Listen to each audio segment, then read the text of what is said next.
Hello friends, my name is Preeti. आप देख रहे हैं exam train YouTube channel. Friends, आज हम लोग डिस्कस करने वाले हैं 20 जनवरी के करंट अफेयर। आज जो भी इम्पोर्टेंट क्वेश्चंस होंगे उसको हम लोग इस वीडियो में कवर करेंगे। शुरू करने से पहले मैं चाहूँगी कि जिन लोगों ने चैनल को सब्सक्राइब नहीं किया है वो चैनल को सब्सक्राइब कर ले और बेल आइकन पर जरूर क्लिक करें। तो आइए शुरू करते हैं। आज का हमारा पहला क्वेश्चन है, माई लाइफ माई मैसेज किस स्वतंत्रता सेनानी की जीवन की डिजिटल स्टडी किट है। तो यहाँ पे मैं आपको बता देना चाहूँगी कि ये जो हमारा माई लाइफ माई मैसेज है, यह महात्मा गांधी जी के जीवन की एक डिजिटल किट है। वहाँ पे इनके बारे में जागरूकता फैलाने के लिए, इनकी थ्योरी, इनका सोच क्या था, इसको लोगों के मन में इसका विचार लाने के लिए क्या किया गया था, इसकी स्थापना की गई है। और अभी महात्मा गांधी की 150वीं जयंती पर इसको लॉन्च किया गया। ठीक है, इसमें है क्या, यह एक 16 GB की पेन ड्राइव है। ठीक है, डिजिटल किट है ना, तो डिजिटल किट मतलब क्या होगा, हमारा डिजिटल होगा। तो यह 16 GB की पेन ड्राइव में है, जिसमें 20 पुस्तकें हैं जो गांधी जी ने खुद लिखी है। जैसे गांधी जी ने अपनी ऑटोबायोग्राफी लिखी है, माई एक्सपेरिमेंट विद ट्रूथ। इसके अलावा गांधी जी के ऊपर जो 10 पुस्तकें लिखी गई हैं उसके बारे में इसमें है। कुछ डॉक्यूमेंट्री फिल्में हैं, उसके अलावा ऑडियो हैं और 100 तस्वीरें हैं गांधी जी की।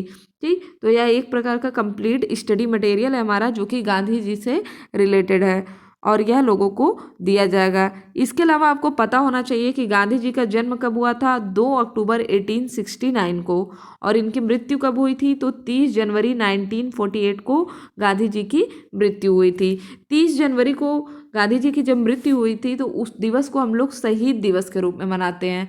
गांधी जी को किसने मारा था, तो नाथूराम गोडसे ने गांधी जी की हत्या की थी। और इस दिवस को क्या करते हैं हम लोग, शहीद दिवस के रूप में मनाते हैं। इसके अलावा 23 मार्च को भगत सिंह, सुखदेव और राजगुरु को फांसी दी गया था।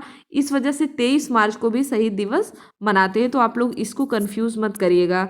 अभी अगर हम लोग करंट की बात करें तो करंट में एक हमारा बहुत ही इंपॉर्टेंट क्वेश्चन है कि गांधी शांति पुरस्कार 2018 की अनाउंसमेंट हो गई है, तो यह किसे दिया गया है।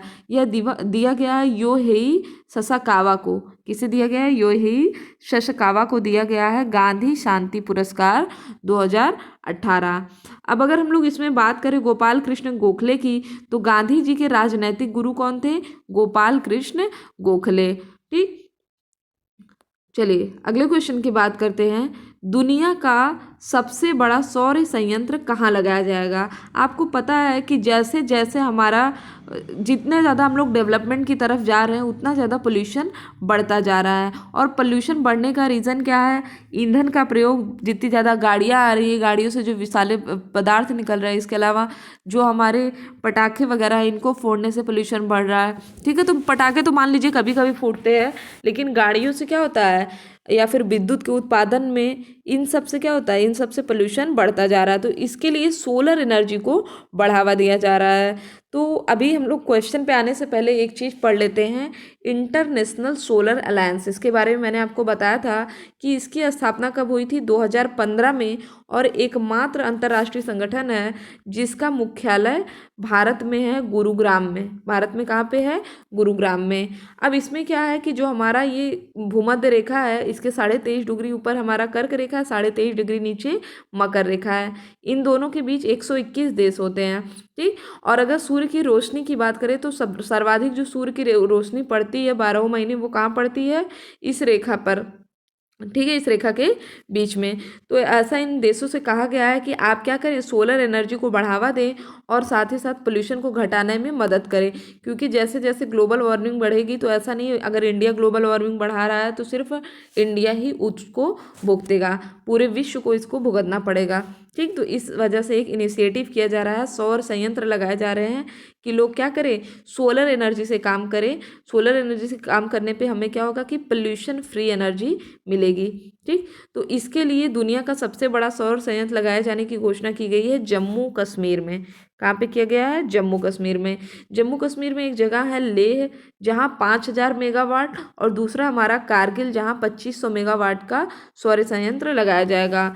विश्व का सबसे बड़ा सौर संयंत्र हमारा होगा जो लेह में लगेगा, 5000 मेगावाट का। गवर्नमेंट ने जो अपना लक्ष्य डिसाइड किया है कि 2023 तक इस परियोजना को कंप्लीट कर लिया जाएगा। ठीक, इसके अलावा याद कर लीजिए कि जम्मू कश्मीर में 2 नए एम्स खोले जाने को मंजूरी दी गई है। कितने? 2 नए एम्स, और गुजरात के राजकोट में एक नया एम्स। ठीक, तो ओवरऑल कितने एम्स? 3 एम्स खोले जाने को मंजूरी मिली है, 2 जम्मू कश्मीर में और हमारा एक कहाँ होगा? गुजरात में। अगला क्वेश्चन हमारा कि वाइब्रेंट गुजरात का 9वां संस्करण कब शुरू हुआ? वाइब्रेंट गुजरात, सबसे पहले जान लीजिए कि वाइब्रेंट गुजरात है क्या। तो देखिए, यह एक प्रकार का शिखर सम्मेलन है जो कि शुरू किया था 2003 में मोदी जी ने, जब वह गुजरात के मुख्यमंत्री थे। उन्होंने वाइब्रेंट गुजरात शिखर सम्मेलन की शुरुआत किया था। इसका लक्ष्य क्या था? वैश्विक सामाजिक आर्थिक विकास के लिए ज्ञान को साझा करना ही इसका लक्ष्य था। और जो अभी इसकी शुरुआत हुई है, इसकी शुरुआत हुई है 18 जनवरी 2019 को, इसके 9वें संस्करण की शुरुआत हुई है वाइब्रेंट गुजरात। कहाँ पे हो रहा है? तो गुजरात के गांधीनगर में स्थित है हमारा महात्मा गांधी प्रदर्शनी सह सम्मेलन केंद्र, यहीं पे शुरू हो रहा है। इसकी थीम क्या है? इसकी थीम है शेपिंग अ न्यू इंडिया। ठीक है, शेपिंग अ न्यू इंडिया। अब गुजरात में अगर हम लोग आ ही गए हैं तो हमने पढ़ ही लिया कि गुजरात के राजकोट में एम्स खुलेगा। दूसरा पढ़ लीजिए आप लोग कि स्टैचू ऑफ यूनिटी कहाँ पे है? गुजरात में है, जो कि दुनिया की सबसे ऊंची प्रतिमा है और इसकी ऊंचाई है 182 मीटर। ठीक है, वल्लभ भाई पटेल की प्रतिमा है स्टैचू ऑफ यूनिटी। अगला क्वेश्चन हमारा, भारत की पहली लिथियम आयन गीगा फैक्ट्री के निर्माण की वार्ता चल रही है, यह कौन खोलेगा? इसका निर्माण करेगी भेल और लिपक्वाइन। कौन सी कंपनी है? भेल और लिपक्वाइन कंपनियां मिल करके वो वार्ता करें कि हमें क्या करना है? एक लिथियम आयन गीगा फैक्ट्री का निर्माण करना है। इससे होगा क्या? इससे होगा यही कि ऊर्जा के क्षेत्र में हमें आत्मनिर्भरता प्राप्त होगी। अगले क्वेश्चन की अगर हम लोग बात करें, आसियान भारत पर्यटन मंत्रियों की बैठक कहाँ हो रही है? तो यह बैठक हो रही है वियतनाम में। कहाँ हो रही है? वियतनाम में। वियतनाम में एक शहर है हांगहो। कौन सा शहर है? हांगहो शहर में हो रही है। नहीं, हालोंग शहर है, सॉरी, हांगहो नहीं है, हालोंग सिटी। यहाँ पे हो रही है हमारी आसियान भारत पर्यटन मंत्रियों की बैठक। ठीक, इस 7वीं बैठक में वियतनाम के जो पर्यटन मंत्री है वो इसकी अध्यक्षता कर रहे हैं, और इनके साथ साथ अध्यक्षता कौन कर रहे हैं? भारत के पर्यटन मंत्री हैं केजे अल्फोंस, यह अध्यक्षता कर रहे हैं, सह अध्यक्षता। ठीक है, अब बात आती है कि आसियान क्या है। तो आसियान के बारे में मैंने आपको बताया था कि आसियान देशों का एक जुट है। ठीक है, एक गुट है जिसमें इसका फुल फॉर्म पूछा जाता है कि इसका फुल फॉर्म क्या है। इसका फुल फॉर्म है association of south east Asian Nations. इसकी इस्टेब्लिशमेंट कब हुआ था? तो 8 अगस्त 1967 पे। इसका कहाँ पे? तो बैंकॉक थाईलैंड में, और मुख्यालय कहाँ है? Jakarta Indonesia. इसके संस्थापक सदस्यों की बात करें तो थाईलैंड, इंडोनेशिया, मलेशिया, फिलीपींस और सिंगापुर, ये हैं इसके संस्थापक सदस्य। याद रखिएगा, कहाँ पे हुआ है हमारा? वियतनाम में, हांगलोंग शहर वियतनाम में हुआ है हमारा आसियान भारत पर्यटन मंत्रियों की 7वीं बैठक। डायरेक्टली क्वेश्चन इस तरह से बनते हैं। ठीक, चलिए अगले क्वेश्चन की बात करते हैं। हाल ही में केंद्र सरकार ने मिलिट्री पुलिस में कितने % महिलाओं को रखने की महिलाओं की भर्ती की घोषणा किया है? तो 20% महिलाओं की भर्ती की घोषणा किया है केंद्र सरकार ने मिलिट्री पुलिस में। ठीक है, अब इस समय हमारी रक्षा मंत्री कौन है? इस समय हमारी रक्षा मंत्री हैं निर्मला सीतारमण। तो ये थे हमारे आज के इम्पोर्टेंट क्वेश्चन। अब हम लोग जो हमारा कल के इम्पोर्टेंट क्वेश्चन थे उनका भी रिवीजन कर लेते हैं। तो आप लोग देखिएगा कि आपके कितने क्वेश्चन तैयार हो रहे हैं डे बाय डे। अगर आप पढ़ाई कर रहे हैं तो उसका आउटपुट क्या है, तो देखते हैं। कल हमारा क्वेश्चन था कि उन्नति एक कार्यक्रम है, इसकी शुरुआत किसने की है? उन्नति कार्यक्रम की शुरुआत किया है इसरो ने। किसने किया है? ISRO, Indian space research organisation. Unnati जो कार्यक्रम है यह संबंधित है UNISPACE nano satellite assembly and training programme से, जिसकी शुरुआत हुई है 17 जनवरी को। अगला क्वेश्चन था हमारा कि भारतीय सिनेमा का राष्ट्रीय संग्रहालय कहाँ खोला गया है? तो मुंबई में खोला गया हमारा भारतीय सिनेमा का राष्ट्रीय संग्रहालय। ठीक, फिर था हमारा कि वर्ल्ड इकोनॉमिक फोरम के अनुसार अगर हम लोग बात करें कि दुनिया के सबसे तेजी से बढ़ते शहरों में टॉप 10 में किस देश के शहर हैं, तो भारत के जो शहर हैं वो इसमें टॉप 10 में हैं। ठीक, कुल 780 शहरों के सर्वेक्षण किया गया, जिसमें टॉप 10 में भारत के शहर है। नंबर 1 पे हमारा सूरत है, फिर है हमारा आगरा, बंगलुरु, ठीक है।